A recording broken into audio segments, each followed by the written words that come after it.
আলাইকুম আর রহমতুল্লাহি আবরাকাতু। সুধী দর্শক, আপনারা আমার নাজমুল ইসলাম চ্যানেল থেকে সবাইকে শুভেচ্ছা নেবেন। আজ আমি যে বিষয়ে বলবো সেটা হচ্ছে বাংলাদেশের রাজনৈতিক পটভূমিতে এমন একটা সময়ে আমরা উপস্থিত হয়েছি যেখানে রাজনীতিতে বিভিন্ন ধরনের খেলা চলছে। এই খেলাধুলার মধ্যে বিশেষ করে জামাত এবং বিএনপির ভিতরে একটা লুকোচুরি খেলা চলছে এবং কখনো কখনো এটা সহিংস রূপ ধারণ করছে। যেমন বাংলাদেশের শেষ প্রান্তে একটা শহর, সেটা হচ্ছে সাপাহার, সম্ভবত দিনাজপুর সাপাহার।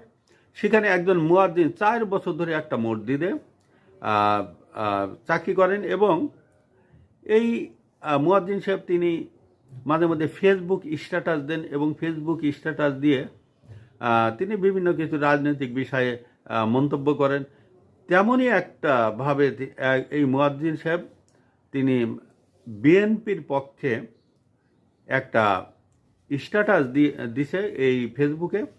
আর তখনই জামাতপন্থী কিছু লোকজন তারা এই মুয়াজ্জিনের পরে একটা খড়গহস্ত হয়েছে এবং তারা তাকে বিভিন্নভাবে সতর্ক করাই দিছে যে বিএনপির পক্ষে কোনোভাবে কোনো স্ট্যাটাস দেওয়া যাবে না।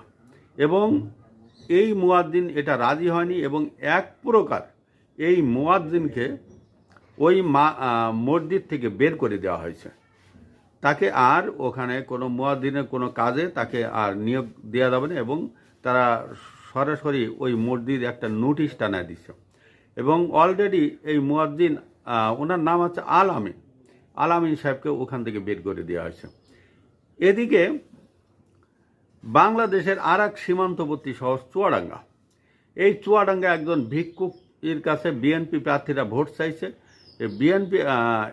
বিএনপি প্রার্থীকে এই ভিক্ষুক সরাসরি মুখের উপর না বলে দিছে এবং বলছে আমি জামাতকে ভোট দিব। তারপরে সেই ভিক্ষুককে আবার জামাতের লোক বিএনপির লোকজন খুব মারধর করেছে এবং মারধর করে এক প্রকার ধরতে পারেন এলাকা ছাড়া করেছে। এবং এই ভিক্ষুক সম্ভবত উনি পঙ্গু, তো উনি ভ্যানে করে ভিক্ষা চেয়ে বেড়ায়। অলরেডি তিনি মারধর দিয়ে এলাকা থেকে বের করে দেওয়া হয়েছে। এটা নিয়েও এই বিএনপি এবং জামাতের ভিতরে একটা গিনিপিগ খেলা চলছে এবং এটা যে শেষ কোথায় এটা আমাদের কিন্তু জানা নেই। অন্যদিকে বিএনপির লোকজন আবার জামাত ইসলামের দিকে আঙ্গুল তুলে তাকাচ্ছে এবং তারা বলছে যে